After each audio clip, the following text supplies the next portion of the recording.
Bom, como sempre, tentando ser breve, tentando ser justo, tentando ser prático, tentando ser inteligente. Então, a questão é a seguinte: qual seria a intenção de se negar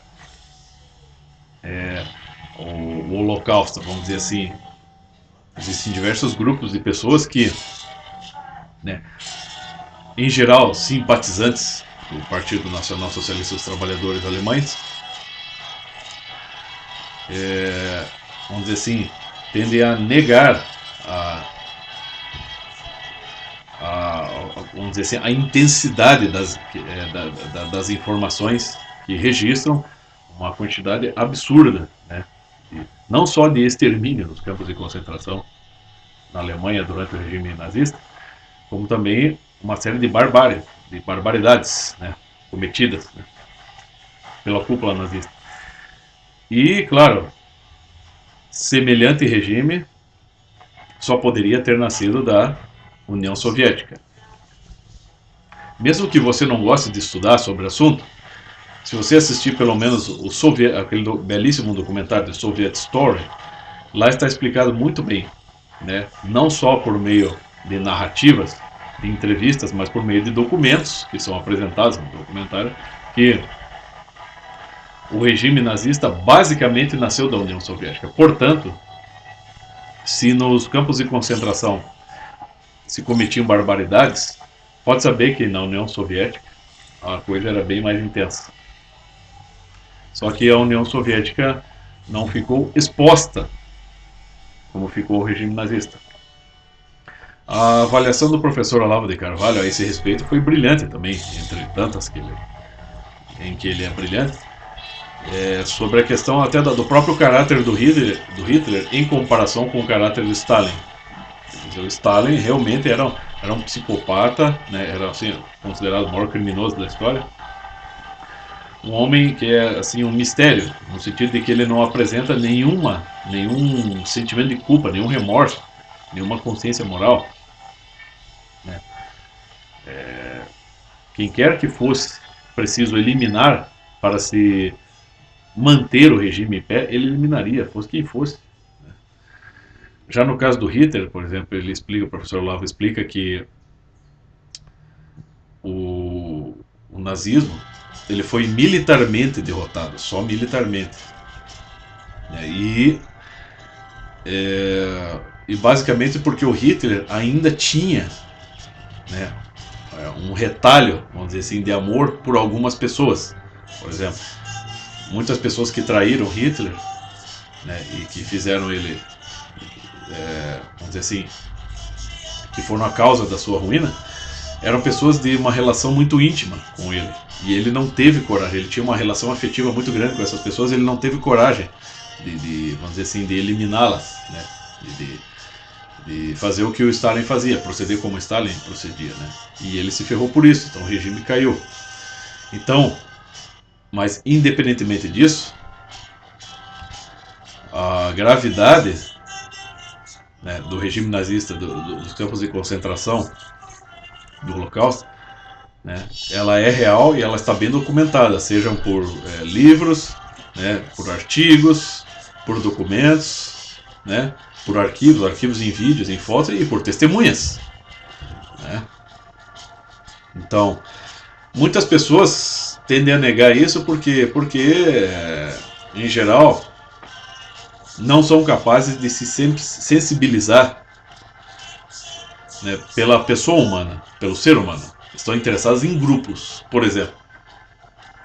Vou colocar aqui aquele músico que eu tanto admiro, assim, gosto, né, admiro como músico, mas que ideologicamente é uma besta quadrada, que é o Varg Vikernes, né, músico de black metal. Uma vez ele fazendo uma crítica à questão do Holocausto, ele disse que os dados não são confiáveis e que provavelmente não foram tantas pessoas assim que foram eliminadas pelo regime nazista, né? Não houve um extermínio em massa, né, como dizem. Mas o que ele fazia em seguida? Ele fazia uma crítica mais ou menos assim: porque se quer, vamos dizer assim, prestar homenagem a judeus e cristãos e pessoas de outras etnias que foram supostamente exterminados nos campos de concentração e esquecem que lá no passado pagão, né, lá quando os pagãos viviam em paz, os cristãos invadiram seus territórios, provocaram guerras e mataram, né, exterminaram pessoas em massa, né, mas eles não se lembram disso, né. Então a questão é a seguinte, né, tem que explicar para essa gente que quando quase todos os anos se lançam homenagens, por exemplo, se fazem matérias e se promovem eventos com o título de que o Holocausto não deve ser esquecido, é que o Holocausto, vamos dizer assim, ele é um ponto, um marco, né, no sentido de que não só o Holocausto, mas qualquer coisa parecida com o Holocausto não deve se repetir. Ou seja, quando se presta homenagens às vítimas do Holocausto, e se coloca ali a questão de que o Holocausto não deve ser esquecido, é que isso pressupõe qualquer outro tipo de evento, qualquer outro tipo de regime, qualquer outro tipo de conflito que tenha provocado os mesmos resultados. Seja no Holocausto, seja na União Soviética, seja na China, seja em Cuba, seja hoje, né, na Palestina, né, cristãos, judeus e muçulmanos sendo perseguidos pelos próprios radicais islâmicos, seja no passado, quando pessoas eram exterminadas à torta e à direita, né? Assim, ou seja o que essa homenagem e o que essa questão do não devemos esquecer o Holocausto significa é que coisas desse tipo, sejam agora, sejam antes, não devem ser repetidas em nenhuma escala, em nenhum grau, né? Seja como regime político, seja como cultura, seja como for, né? Ou seja, se trata de vamos dizer assim, defender o ser humano, defender os direitos humanos legítimos, né? Não é a própria ONU que reconheceu os direitos humanos são absolutos e os direitos das culturas são relativos? Então, nazismo é cultura, União Soviética é cultura, em Cuba você tem cultura, qualquer cultura que promova isso. Mas daí vão chegar alguns, né, espertinhos aqui vão dizer assim, mas veja bem, no passado cristãos perseguiram, né, perseguiram pagãos, perseguiram outras pessoas que não eram cristãs e os mataram. A questão é a seguinte, meu filho, claro que houve isso. Claro que houve disputas violentíssimas entre lá, sobretudo entre na era primitiva do cristianismo lá, cristãos e grupos de pessoas de outras religiões, ou mesmo pessoas descrentes, pagãos, se disputavam entre si e a coisa resultava em morte, resultava em tragédia. Cristãos perseguindo também pessoas de outras religiões. Você tem no tempo do protestantismo, inclusive, né, quando se estabeleceu o protestantismo na Alemanha, muitos católicos foram perseguidos e mortos também por protestantes. Isso está registrado, né? Então a questão é essa. Por exemplo, um cara que se diga cristão, mas que cometa uma barbaridade, mata, né, cometa um assassinato, cometa um estupro ou outro tipo de barbaridade, você pode considerá-lo cristão? Um cara que se diga cristão e vai lá e mata outra pessoa, ele é um cristão? Não. Ele deixou se ele foi, ele deixou automaticamente de ser cristão naquele momento, né? Você não pode chamar um cara que, vamos dizer assim, que apoia o aborto, ele pode ser considerado um cristão? Não, porque o aborto vai totalmente contra não só a doutrina católica, como qualquer outro ramo do cristianismo, qualquer outra, né, denominação cristã, né? Você pega lá o Edir Macedo, que está, vamos dizer assim, promovendo o aborto, muitas vezes, bom, ele não é cristão, Edir Macedo, né? O Edir Macedo não é cristão. Ali se trata, a Igreja Universal do Reino de Deus é a Igreja Universal do Reino de Edir Macedo. Não tem nada de cristão naquela porcaria, né? Vamos falar sério, né, gente? Né? Então, por exemplo, você pega também o que o Viktor Frankl explicou. Viktor Frankl, o grande psiquiatra, um dos grandes médicos psiquiatras do século XX, que esteve nos campos de concentração, explicou, né, que a questão ali, ele não estava lá defendendo o judeu, ou polonês, né, ou cristão necessário, está defendendo, né, o ser humano. Toda pessoa, cada indivíduo humano ele estava pretendendo defender.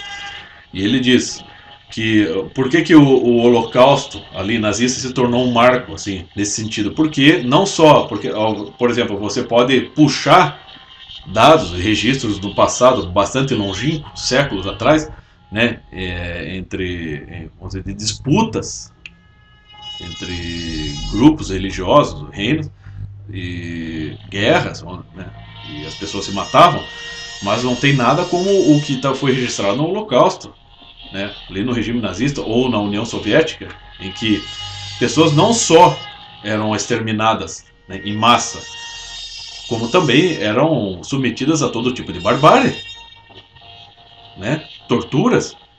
Não vem dizer que no passado tinha tortura, mas e aqui? O que ocorreu no regime nazista? O que você acha que ocorreu na União Soviética ou na,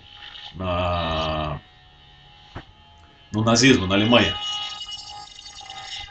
É muito pior, né? Você tem registro disso. Pessoas sendo incineradas vivas. Mas no período da Santa Inquisição ocorreu mesmo. Sim, né? E quem foi que disse que a Santa Inquisição, né, seja como for, não vou aqui entrar nos detalhes históricos, porque é muita coisa para analisar. A questão é a seguinte: independentemente, quem disse que a Santa Inquisição, o que está registrado na história da Santa Inquisição tem a ver com o que é essencial no cristianismo? Nada, né? Conforme o professor Olavo mesmo explicou, a Inquisição era um órgão interno da igreja, né? Então a coisa é muito mais complicada, é um problema histórico gravíssimo, mas ele nada tem a ver com a essência do cristianismo, né? Agora, o que foi promovido no regime nazista ou na União Soviética, por exemplo, né, perseguição, prisão, tortura, morte de opositores ao regime, isso tem tudo a ver com a essência desses regimes, né? Um dos estudiosos, né, entrevistados lá no Soviet Story, não lembro agora o nome dele, ele diz que a União Soviética foi uma engenharia social, uma tentativa de engenharia social, e o nazismo foi uma tentativa de engenharia biológica, ou seja, a intenção ali não era só coisificar o ser humano, como o próprio Viktor Frankl explicou, mas era assim, erigir um novo homem, um novo tipo de ser humano, era brincar de Deus, né? Substituir, né, Deus, o Deus celeste, por um Deus terrestre, que vai, vamos dizer, reciclar o mundo, né? Quer dizer, é um troço assim, daí o pessoal vai dizer, mas você tem lá, então o que está descrito lá no Velho Testamento sobre a Arca de Noé, né? Você tem lá o dilúvio. O dilúvio é explicado de uma maneira muito simples pelo próprio René Guénon. Simbolicamente ele significa o seguinte: a transitoriedade do mundo não destrói, né, as coisas divinas, a criação divina. É isso que ele quer dizer, né? A permanência dos princípios e da criação divina, né, ao longo da transitoriedade do mundo, porque o mundo flui, as coisas se desgastam, as coisas se renovam, né? Tudo é dinâmico, tudo se transforma. Mas aquilo que é essencial da criação humana não se destrói. É isso que quer dizer a Arca de Noé. Então não adianta querer desmoralizar o cristianismo por causa disso. Mas, e o Viktor Frankl diz que a desumanização, por exemplo, nos campos de concentração foi a tal ponto que não se gastava nem bala para exterminar as pessoas. Era o gás, não era o tal do Zyklon B. Se usava o gás, era muito mais fácil, era muito mais barato. Você exterminava, sei lá, dezenas de pessoas por dia sem gastar munição, né? E assim você poderia avançar na guerra. Quer dizer, que é uma coisa mais, né, absurda, abjeta e desumana que essa, não tem, né? E isso tudo, né, assim, são todos alunos da União Soviética. Quer dizer, é claro que o troço é real. Mas é para quem tem dúvida, aqui, ó, isso aqui é um livro que eu achei uma vez na biblioteca, eu não achei em lugar nenhum, então eu tive que xerocá-lo. É aqui, ó. O título é Como foi em Dachau? Então você tem aqui, ele está em francês, mas ele não é difícil de ler.